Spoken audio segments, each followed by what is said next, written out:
Good evening, everyone. Thanks for joining me in this video. Today is Saturday, April 5th, 2025. The report has it that the Nigerian police has confirmed the ambush of the Chinese convoy in Abia, murder of two expatriates, police inspector. Now, over the years, the incessant attack and all this crime continues in the southeast. Before we go into the details of the article, immediately I see this news, I took my book, I wrote it down as well.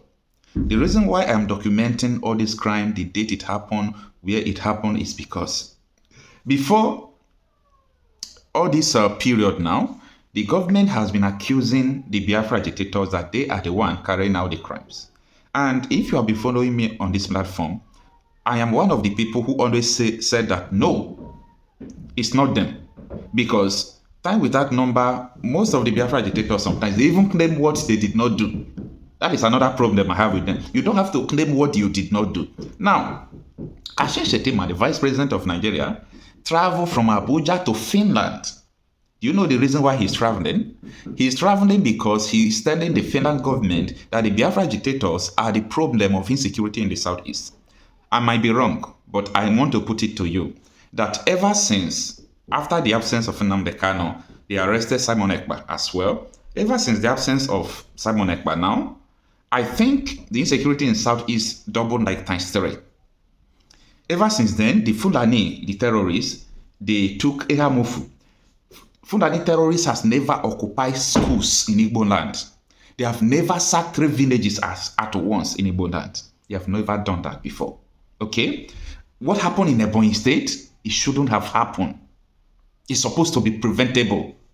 That battle supposed to be fought before they came to the villages to slay people and burn their houses. Now the question is, what is the essence of everything the CDS said, that it was the Biafra agitators who are carrying out all these incessant killing in the south? You see, Nigeria lack investigation. I don't know whether I would say investigation skills. I don't know. But they lack how to carry out investigation, or should I say they know what they are doing. They are purposely doing it maybe to nail some persons down.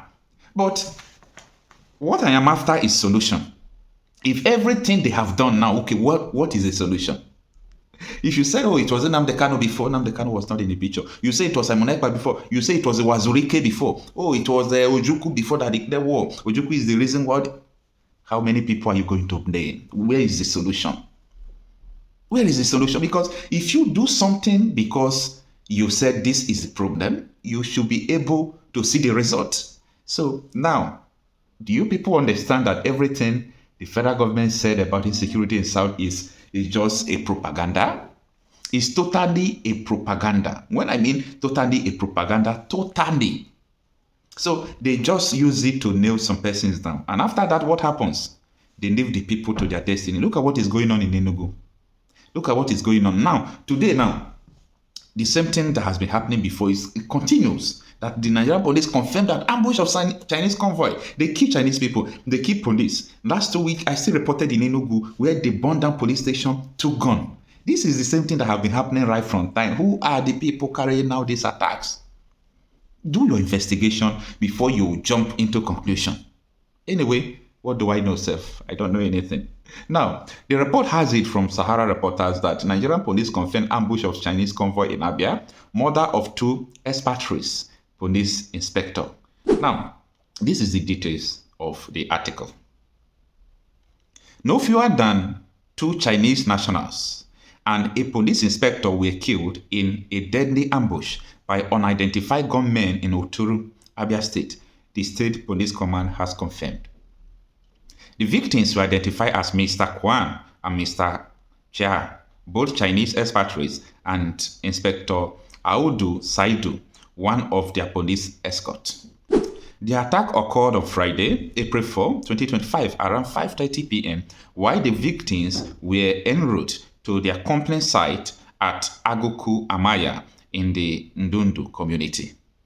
It was learned that the assailant opened fire on the convoy, killing the 3 victims and cutting away Inspector Saidu's rifle. In a statement issued by the Abia State Police Public Relations Officer, DSP Maureen Chinaka, the command confirmed that a joint rescue operation involving the police, military, and other security agencies successfully rescued 4 Chinese expatriates and 2 police officers. The statement reads in part: the Abia State Police Command, in collaboration with the military and other sister security agencies led by the Divisional Police Officer, DPO Turu, has successfully rescued 4 Chinese expatriates and 2 escort police officers. This followed a distress report received on 4/4/2025 at about 5:30 that unidentified armed men had ambushed and attacked a group of Chinese expatriates and their police escorts while they were en route to their accompanying site located at Aguku Amaya in the community Turu, Isukwato, local government area. Now, what they are going there to do is that they are going there to do mining and all those things. But the killing of these people there is nothing to justify it. Okay? There is no reason of killing people at all. Anytime, in fact, what makes me do what I do is because of the incessant killing in Nigeria, incessant killing everywhere. Okay? There is no reason to kill anybody. When I mean no reason, no. Why should you take the souls of somebody? Why? The people are not coming to kill you. You see, the people are not coming to kill you. If they are terrorists, they are coming to kill you and you ambush them, you kill them. No. That one is, I don't call that one killing. Okay? That one is that you just give them what they are giving you. You just give them the taste of what they are bringing to you. Okay? But this one is that it's unfortunate. Okay? Very, very unfortunate. But what I'm trying to bring out from this is that this attack continues despite the label, the lies of the federal government. The Iran, Kachin Shetima, ran up and down from one country to the another just to tell them that this is the people sponsoring the insecurity. And after everything, what happened? The insecurity continues. Are they talking again? No. That is to tell you that they have interest. It is an evil interest, a very, very bad interest. Their interest is not good. If your interest is insecurity, the security situation did not change. You're supposed to keep on going from one place to the another until you see the solution. But no, their interest is to subdue some certain persons. Their interest is not to secure your life. The crime committed by Fulani terrorists is not a crime in Nigeria. But the crime committed by Igbo man is a crime. The crime committed by Yoruba man is a crime. The crime committed by Plateau man, Benue man is a crime. But once it has to do with Fulani man, it is not a crime. This is what everybody must understand. Okay? Now, everybody must not be keeping quiet when the whole Igbo land is under siege. Kasim Shetima, who were running up and down, is now mute. Is nowhere to be found. He just automatically becomes someone who have never even talked since the day of his death. This issue must be understood. Everybody in Nigeria must understand what is going on. Okay? The article continues, but I have to stop it here, okay? I have to stop the article here. Everybody must understand what is going on in Nigeria. A very terrible thing is going on. No? Nigeria has been divided that only the Fulanis have say. Only the Fulanis can come out. In fact, they are licensed to kill. Fulanis are licensed to kill. No, there is no two ways about it. There is nothing you will tell me. They are licensed to kill. But when it is an Igbo man, oh, you don't even have to threaten anybody killing you. If you talk, they will arrest you. But you see, there is something going on in Nigeria. A lot of people don't know. Let me just tell you what is going on. There is a serious revolution of retaliation. Okay? They are retaliating.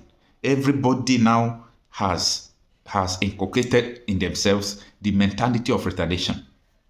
No problem, the Fulanis are still terrorizing everywhere, but they will meet their end.